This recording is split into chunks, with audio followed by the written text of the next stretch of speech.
Política de dividendos. Nosotras somos Claudia Álvarez, Kelly Herrera, Ana Cardona. Los dividendos. ¿Qué son? El dividendo es la parte de los beneficios de la empresa que se entrega a sus accionistas en concepto de retribución al inversor. Es decir, por cada acción que posea un accionista, tendrá derecho al pago de un dividendo. La cantidad es variable según los resultados anuales que la empresa ha obtenido. ¿Qué es la política de dividendos? Es el plan de acción que sigue una determinada empresa siempre que se tomen decisiones en torno a la distribución entre sus accionistas de los dividendos. Esta política de dividendos cuenta con dos objetivos principales que son distribuir el beneficio de la empresa. Para este objetivo es importante encontrar el balance entre la cantidad que se distribuye por dividendos y la cantidad que se destina a reservas. El segundo objetivo de la política de dividendos es proporcionar suficiente financiación. La importancia de la política de dividendos. Las inversiones se realizan con el objetivo de obtener rendimientos que sean periódicos y estables. Es por esto que siempre se buscará invertir en empresas la política de dividendos como fuente de información y de financiamiento. Encontramos algunas de las teorías sobre la política de dividendos. La política de dividendos ha sido objeto de análisis, lo cual ha generado una serie de teorías en los últimos años. El hecho de generar estas teorías es con el fin de debatir hasta qué punto las políticas de dividendos afectan el costo de las acciones y de la empresa. Para estas teorías sobre la política de dividendos encontramos tres hipótesis básicas que deben cumplirse. La primera de ellas es la política de inversiones de la empresa debe mantenerse constante. En segundo lugar, tenemos los mercados de valores son eficientes. En tercer lugar, tenemos que los inversores actúan de forma racional. Encontramos la teoría de Modigliani y Miller.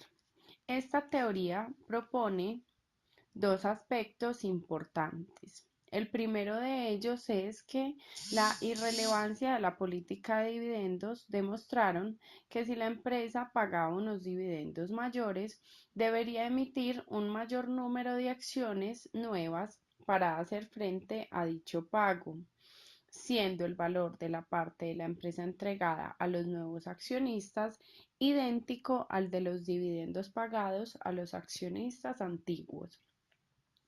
El segundo aspecto importante es el costo de capital versus el apalancamiento ante los impuestos corporativos.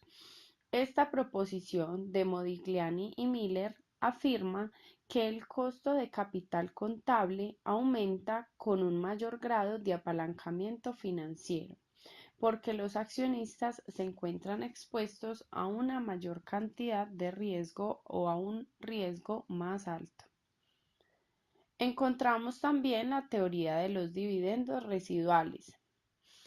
Esta teoría nos dice que el efecto de los costes de emisión es eliminar la indiferencia existente entre emitir acciones para financiar los pagos por dividendos y la financiación interna. Por dicha razón, los pagos de dividendos solo se producirán si los beneficios no se utilizan íntegramente para propósitos de inversión. Esto sucede solo cuando hay beneficios residuales, después de fijar la política de inversiones de la empresa.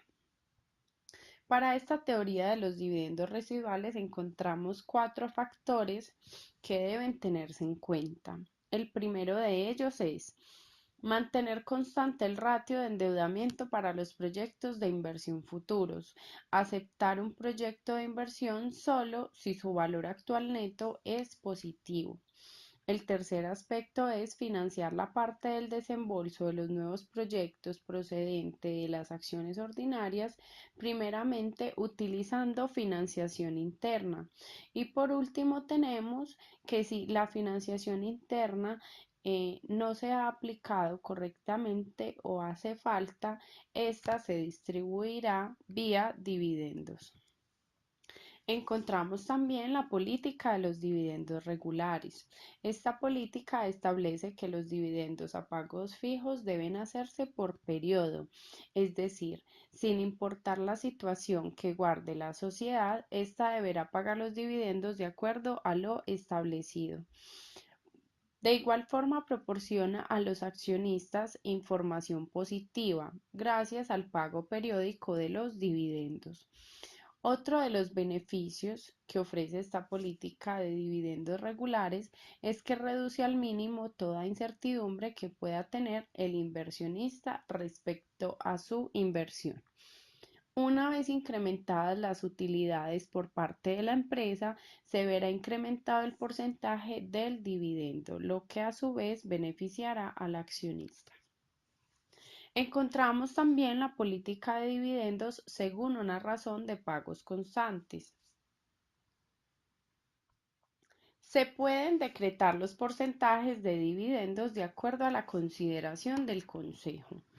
Con esta política también se encuentra una desventaja que se presenta cuando la empresa baja sus utilidades o en su defecto exista una pérdida y el dividendo por acción disminuirá a razón de la disminución de la utilidad, lo que de cierta forma implicaría una información negativa para los socios y los posibles futuros inversionistas. Encontramos una tercera política llamada política de devenidos bajos, regulares y extras. Esta política nos indica que la garantía de obtener rendimientos, sin importar si son bajos, es uno de los factores más importantes de los dividendos que debe tenerse en cuenta, siempre y cuando o siempre que su inversión sea redituable. Por lo tanto, esta política de rendimientos bajos garantiza el pago de estos, es decir, los dividendos, con la condición de existir un importe mayor de utilidades a las establecidas para percibir dividendos mayores. También se pagará un importe por dividendos adicionales o denominados también dividendos extra. Encontramos de igual forma los beneficios de la política de dividendos. Estos beneficios nos indican que una empresa sana financieramente llama la atención de los inversionistas. No es lo mismo invertir en una sociedad cuya planeación financiera depende del financiamiento externo a una cuyo financiamiento es interno. Por tal motivo, el tener una política financiera garantiza al inversionista el cuidado y continuidad del patrimonio invertido, así como la garantía del rendimiento de este. Encontramos también cuatro factores que afectan la política de dividendos. El primero de ellos son las normas legales. Como en un principio se estudió, el pago de los dividendos no solo se debe atender al orbe de lo establecido por los socios, sino también a las cuestiones de la ley o legales. No puede haber política de dividendos si existen pérdidas.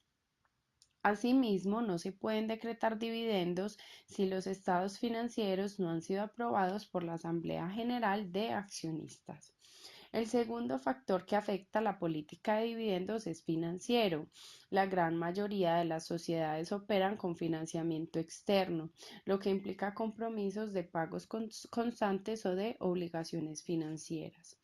En tercer lugar, tenemos las obligaciones fiscales. Estas obligaciones fiscales se derivan de la reforma del 2014, que nos indica que la carga fiscal para los dividendos aumentó en un 10%. Este hecho es un factor que afecta las inversiones. Los impuestos de alguna forma diezman el importe a recibir, es decir, que inciden en los dividendos que van a ser finalmente entregados al accionista. En cuarto lugar, tenemos la disponibilidad de tesorería.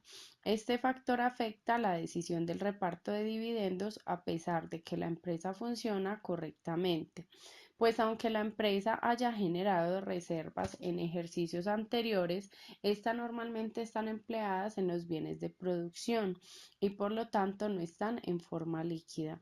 En consecuencia, la empresa genera beneficios, pero esto no va intrínsecamente ligado a la liquidez y por tanto puede resultar problemático en ciertos ejercicios el buscar la liquidez necesaria para poder efectuar la repartición de los dividendos. Además de eso, encontramos cuáles son las ventajas de pagar los dividendos bajos. Algunas de las ventajas de pagar o cobrar dividendos bajos son en términos de impuestos, que los dividendos se suelen incluir en el impuesto a las ganancias. Por eso muchas veces los accionistas prefieren menores dividendos para no tener que tributarlos. En segundo lugar está el capital de trabajo, que me indica que la no distribución de dividendos o la distribución de dividendos más reducidos fortalecería el capital de trabajo de la empresa. Y un tercer aspecto muy importante que es la confianza. El no pagar dividendos a los accionistas o disminuir su cuantía puede hacer que los accionistas pierdan la confianza en la empresa y vendan sus acciones. ¿Cuáles son las ventajas de pagar dividendos altos?